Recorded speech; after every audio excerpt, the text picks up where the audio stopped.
What's good, guys? Welcome back to the Milk Carton Series. I'm your host, Stephanie. If you are new, and as always, guys, we thank you for tuning in.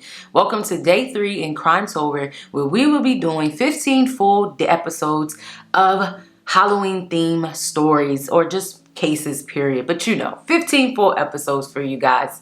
So today's episode focuses on the Liske family murders. Now, Susan Liske, William Liske, and Derek Griffin were all murdered by William B.J. Liske Jr. So for reference, we're going to call the junior BJ and the father William, so there is no miscommunication on that. On October 31st, 2010, 16-year-old Devin Griffin returns to his family home, and at first things appear normal, but then as he begins to move around the house, he notices that his mother Susan is not moving around the house either. And this was very unlike her, because Susan would always be up and about doing something around the house. So when he noticed that his mother wasn't making any movements, he decided to go into her room.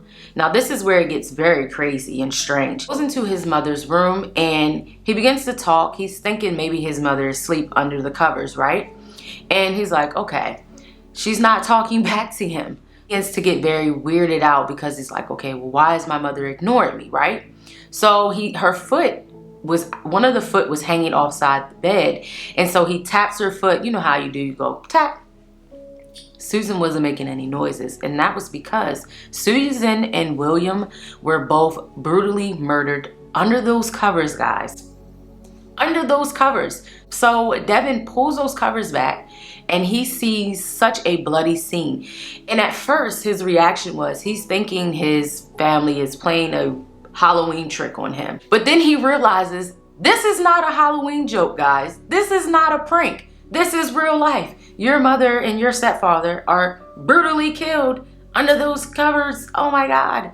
So he immediately calls his aunt, and his aunt immediately calls 911. Can you imagine 16 years of age and you turn home and you realize that your mother and your stepfather are brutally killed?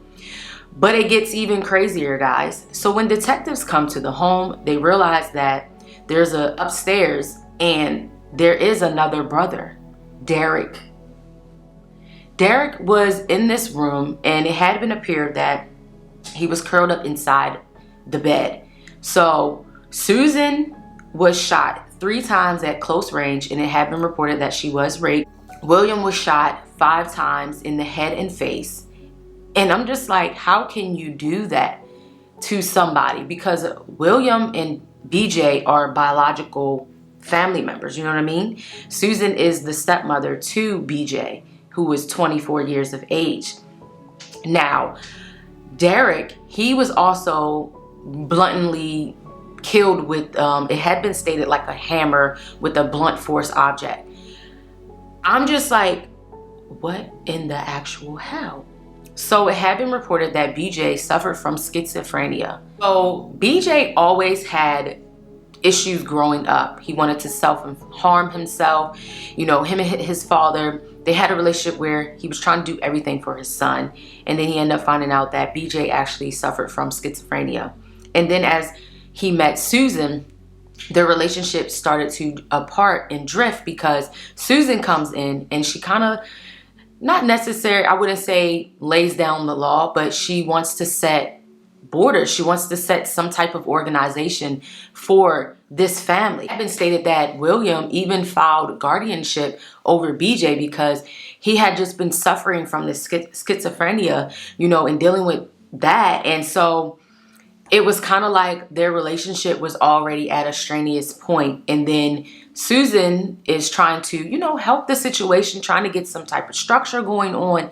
And in BJ's mind, you're kind of coming in between me and my father. That's kind of the vibes that I got from reading more about BJ and what he was battling. And so Devin, he ironically, nothing but Jesus, okay? He ironically stays at his father's house the night before, you know, the crime. But he only returned home that morning to get his church clothes. And he remembers seeing BJ there, but he didn't think nothing of it. And then it had later come out that William and BJ actually went on kind of like a deer hunting trip. William had took some time off because he wanted to spend time with BJ. And as I began to read that, I was just like, here it is, William, the father. He's trying to do everything to, you know, make his son feel a little bit more comfortable, just to have a better relationship with his son. You know, he never wanted to give up on his son. And that's the vibes that I got. Like, he was trying to be a really good father to BJ. But sadly, his own son would be his downfall. Like, your own biological kid. And it had been stated by a lot of neighbors as well that BJ would torment a lot of their pets within the neighborhood. So there was obvious signs of, you know, the way that this would potentially end for this family. And a lot of the times we miss them because we want to help. We want to, you know, try to fix someone who just doesn't want to be fixed. And he was battling mental illness. He's battling schizophrenia. That is a whole other type of level of, you know, what it is. And it had been stated as well that Derek, Griffin, and BJ did not get along. So that is why Derek did not go on the hunting trip. So it ended up being that night, he spends the night on the couch because he had been drinking beers. And it's sad because I'm like, I wonder what set it off, you know, in that moment for him to get up and just brutally kill them, because they were all killed in their sleep. You know, it appears that everyone was in their bed when they were brutally attacked. And so I'm thinking, like, he must have gotten up and something must have set him off with his schizophrenia. And it's sad because, like, your dad really tried so hard to love you, to do many great things for you. Well, a neighbor had reported around 6:30 in the morning that he heard a gunshot coming from the Liske family's house. That morning, like I said previously, Devin had seen BJ. So right after seeing BJ leaves in the Ford Focus car and leaves from the family home. So when Devin tells law enforcement everything, of course he becomes, you know, the top suspect in this all.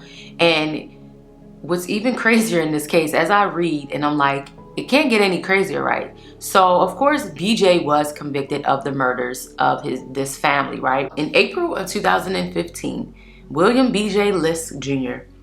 commits suicide in jail.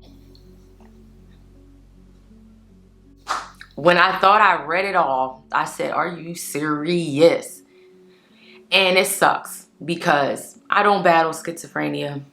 I really do feel bad for people who do suffer with that. My mother was bipolar, and I know that they have many different personalities that go on with them. You know, I do really feel wholeheartedly for them, you know, especially having family members who suffered with both, you know.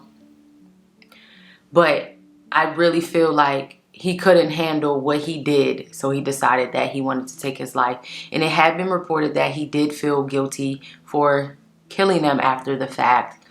And I just think about the miracle that Devin was not home that night, because I look at it like this. If the neighbor says they heard a gunshot around 6:30 a.m., most likely that's when the family was killed. When Devin came home to hurry up and change his clothes, they probably were already deceased. You know what I mean? So it's so sad, but it's just like, it's sad and bittersweet that Devin wasn't home, but now he has to live with this horrific scene in his mind. Child, it's crazy. Well, that's today's episode, guys. Let me know if you want any more stories as I continue to get 15 full days of these crime stories out here. Woo! You think it could get crazy? No, it gets crazier. Bye, guys. See you tomorrow.